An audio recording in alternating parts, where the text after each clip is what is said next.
Welcome into another episode of Dan Tony Sports. My name is Dan Snyder, joined tonight by Dan O'Shea and Dan Beebe. We are the Three Dan Band, gentlemen. How's it going?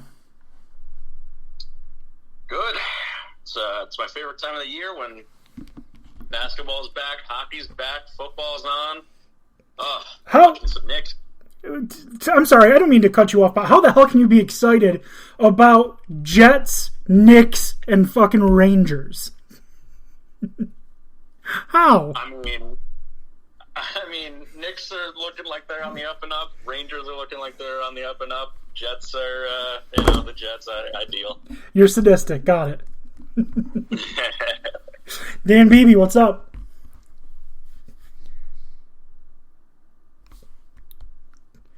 Dan Beebe, do we have you? Are you here? It says he's in.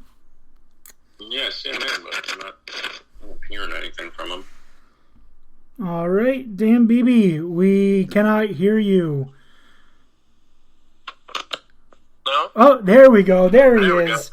There he is. All right, how you doing tonight, Beebe? Good, how are you? I'm doing pretty good. Feeling rock and roll.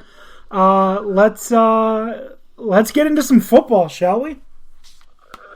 Sounds good. All right.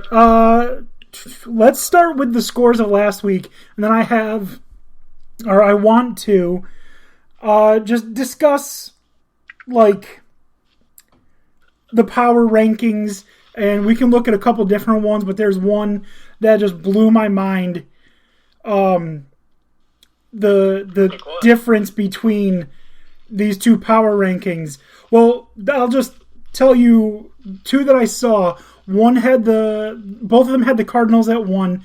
One had Dallas at 2, and another one had Dallas at 9. So, how do we get such a disparity in power rankings? We'll talk about that in a little bit. But first, let's go through the NFL scores. Last week, week 6 was not a good week for a lot of people. Not a good week for a lot of people, especially if you're a Browns fan. Not only do they get stomped by the Cardinals, but Chubb was out. Now Kareem Hunt got carted off the field, and Baker Mayfield is out for this game. Has really messed up an already torn labrum. Probably going to require surgery to fix it. We'll talk about the Browns a little later. That's just off the top of my head.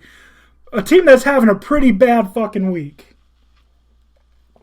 But anyways, we start off Thursday night, a game that should have been a real shit show, ended up being a real good game.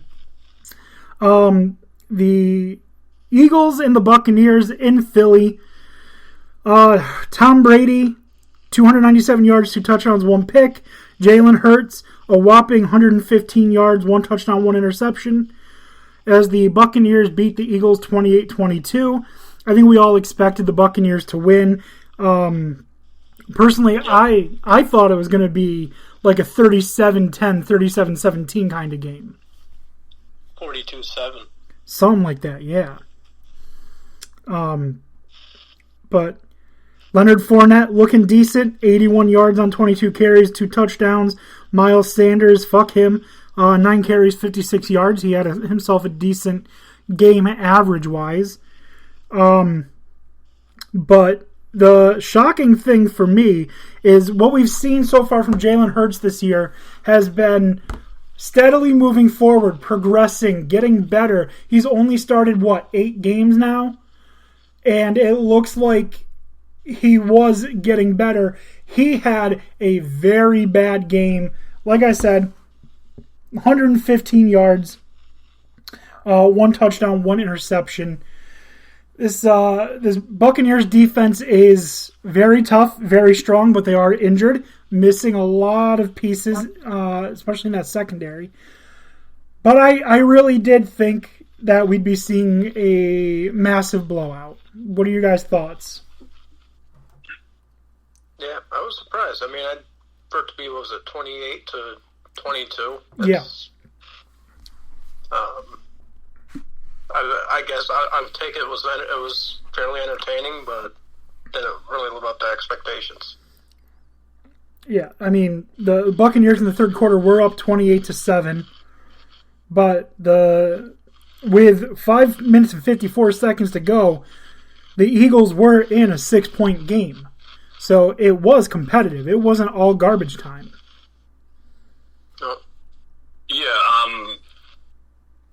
A little bit surprising that I think the Eagles kept it that close.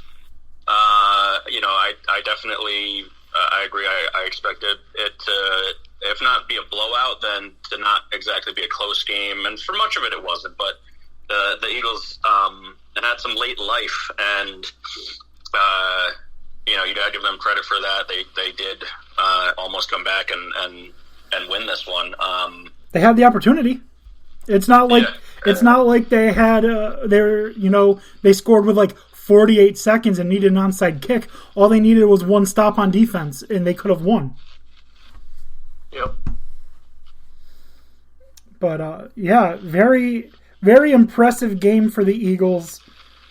The Buccaneers, I don't know. I watched the game. It didn't look like they were like letting off the gas.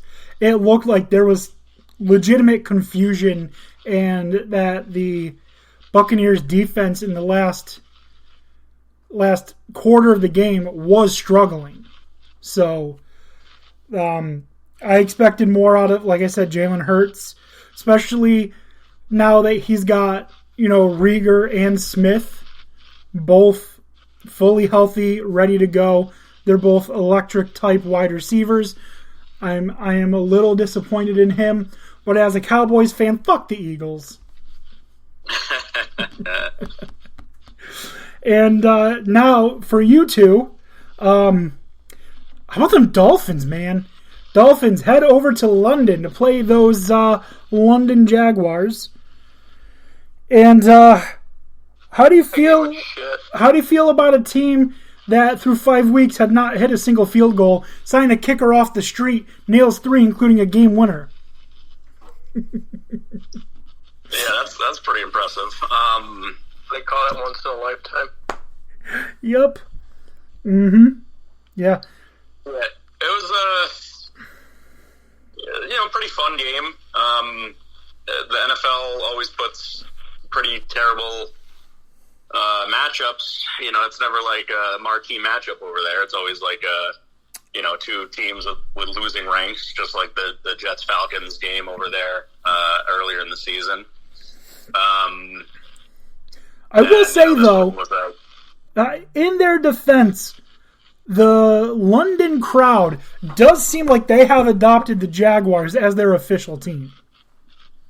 Well, so I actually did some reading on this because I was curious, and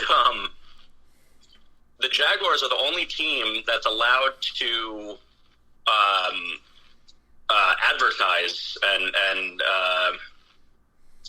and whatnot in London all year round. Every other team can only advertise about their matchups, but the Jaguars can do whatever they want in London. They have rights granted by the NFL that other teams don't have over there. So that's interesting. Is that because Shad Khan and his soccer teams as well? I mean, that's part of the reason why he was the first team to embrace London. He apparently, makes a big weekend out of it, going to see the game and then watching his soccer team and spending time on his enormous yacht and doing other rich guy things. Which I didn't do any research. He owns Tottenham Hotspur, right? That's the team he owns? I believe so, yeah. Yeah, which they moved the game from Wembley to Tottenham Hotspur, whatever the name of their stadium is. I can look right here. It's it's called Tottenham Hotspur Stadium. So there it is. Yeah. And then the other thing is that that teams actually volunteer for games in London. They give up. The teams that do so get reimbursed for their lost ticket sales if they give up a home game, and they get an extra $1 million from the NFL to do so. So that's the other interesting thing, because you have to if you're going to be one of those teams that's giving up a home home game, you're not going to be a super competitive team. So that's why you don't get like the greatest matchups, because the competitive teams don't want to give up a home game. They're giving up a huge home field advantage and possibly a win. So it's pretty interesting how it works, and I think it's something that they should take a look at, because I think if you want to expand the league, and they're going to do so to Germany starting next season, you're going to have a lot more success if you've got competitive teams out there with something to lose and to get NFL fans over there interested. And there is an NFL subset. It actually is growing, but yeah, it's interesting, the London thing. I mean, it's not NFL Europe. Yeah, it's not like international games are always between two bad teams. The Chiefs and Raiders have played in Mexico City. I haven't the Bills played in Toronto? Wasn't there a Bills? I want to say it was. I think in recent years, but Bills Patriots. Two games up in Canada. Sorry, watching the rookie, you're getting excited. But anyways, so the NFL has said that they want to become more international. Mexico City gets games now, Toronto, Germany, London. So outside of the logistical nightmare that would be putting a team in each of those locations, it would be nice to have a team in each of those locations. Now, I don't want to get political or anything right now. I saw a meme that I thought was funny. It was a picture of the Queen, and superimposed on the Queen's head was Donald Trump's face. And it had the Jets, Falcons, Jaguars, and Dolphins logos. And it said, "They're not sending their best," which is what Donald Trump said about a certain country south of us. And I thought it was fucking hilarious. That's funny. No, that's just entertaining right there. That's not political. That's just funny. I'll share it to the group right now because it was absolutely hilarious. But yeah, so the Jaguars, the thing that I took away from this the most is just how impressed I was with both the quarterbacks. Tua coming off of an injury, 33 of 47, 329 yards, 2 touchdowns, 1 interception. Looked good. His hip looked good. His ribs looked good. He did have Tyrod Taylor come in on like some of the sneaks and stuff so that he wasn't taking unnecessary shots to the ribs. But it didn't look like it affected his throwing as much as I thought it would. Trevor Lawrence, 319 yards, only 1 passing touchdown. But both quarterbacks were on fire. It was a very competitive, very entertaining game. Jalen Waddle. Not Tyrod Taylor. That's Brissett on the. Yeah, Jacoby Brissett. Why did I say Tyrod? My bad. Tyrod Taylor's. Is coming back. That's why he's in the zeitgeist again, because he's probably going to replace Mills as of next week. Who knows what's going on? Because Deshaun Watson's about to become a Dolphin anyways. Oh, God. Did you hear those rumors? I'm fine with that because I have Tua in one dynasty league, and I'd love him to not be a Dolphin anymore. Go be a what was it? The Washington football team. Yeah. So the idea supposedly is Deshaun Watson to Miami, Tua to Washington.